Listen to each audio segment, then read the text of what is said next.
ముద్రగడ పద్మనాభం గారు బ్రతికుంటుండగే మనస్సుకు శాంతి లేకుండా ఆత్మకు ఆనందం లేకుండా ఎన్నో బాధలు కష్టాలతో ఆయన చనిపోయారు.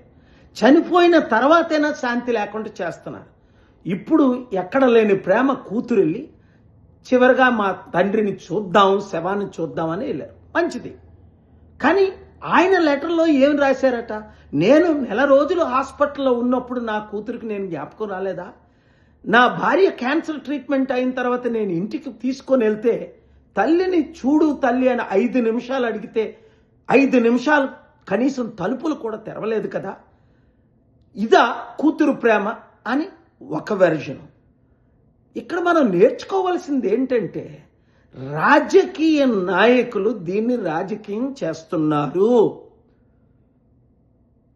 కేవలం వారి లబ్ధి కొరకు, పదవుల కొరకు, పోస్టుల కొరకు. ఏంటి 27% కాపులు ఉన్నారు కదా. ముద్రగడ పద్మనాభం గారు కాపుల కొరకు ఎంతో ఫైట్ ఇచ్చారు కదా. మరేరా కాపులందరూ 2 కోట్ల మంది కాపుల్లో 2,000 కాదు 20,000 మంది కూడా ఎందుకు రాలేదు సమాధి దగ్గరికి? అది అందుకనే ముద్రగడ పద్మనాభం గారు అప్పుడే నాకు 2008లోనే చాలా సలహాలు ఇచ్చారు. మా వైస్ ప్రెసిడెంట్ అప్పుడు కమలాకర్ గారని గండికోటి కాల్ చేసి ఇలా పాల్ గారు పార్టీ పెట్టారు. పాల్ గారు శాంతి సభలు నేను అటెండ్ అయ్యాను కాకినాడలో. అంత గొప్ప ఆయన పార్టీ పెట్టడం చాలా మంచిది. ఆయన రాష్ట్రానికి ముఖ్యమంత్రి అయితే రాష్ట్రం బాగుపడుతుంది, దేశానికి ప్రధానమంత్రి అయితే దేశమే బాగుపడుతుంది. 200 దేశాల ద్వారా ఆయన ఇన్వెస్ట్మెంట్లు తీసుకొస్తారని చాలా ఏంటికి ఆయన గురించి నాకు అంత పరిచయం లేదు. ఆ తర్వాత 2-3 సార్లు మాట్లాడడం తప్ప. కానీ ఆయన కోరిక నెరవేరలేదు కదా. 27% ఉన్న కాపుల కొరకు ఆయన ఎంత ఫైట్ ఇచ్చారు. ఏరా కాపులందరూ?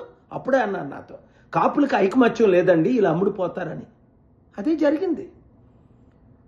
రాజకీయ వాళ్ళ పార్టీలు పదవుల కొరకు ఇప్పుడు చనిపోయిన తర్వాత కూడా రచ్చ చేస్తున్నారే తప్ప.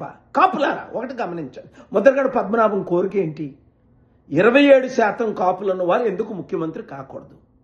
ఏ 3% ఉన్నోళ్ళే 5% ఉన్నోళ్ళే మనల్ని ఏలాల 70-80 సంవత్సరాలు. రెండోది, కాపులకి ఎందుకు ఐకమత్యం లేదు? 3, ఈ కాపులు ఎందుకు ఈ నాయకులందరూ అమ్ముడుపోవాలి? ఒకడు ఆ పార్టీకి, ఒకడు ఈ పార్టీకి మనం ఓట్లన్నీ తీసుకెళ్ళి. కనుక ముద్రగడ మీద ప్రేమ ఉన్న ప్రతి ఒక్కరూ, ఆయన ఆత్మశాంతి కోరుకున్న ప్రతి ఒక్కరూ ఇప్పుడైనా ఏకము కండి. ఎస్, 60% ఉన్న మన బీసీలు ఎందుకు ముఖ్యమంత్రి కాకూడదు? 27% ఉన్న మన కాపులు ఎందుకు ముఖ్యమంత్రి కాకూడదు?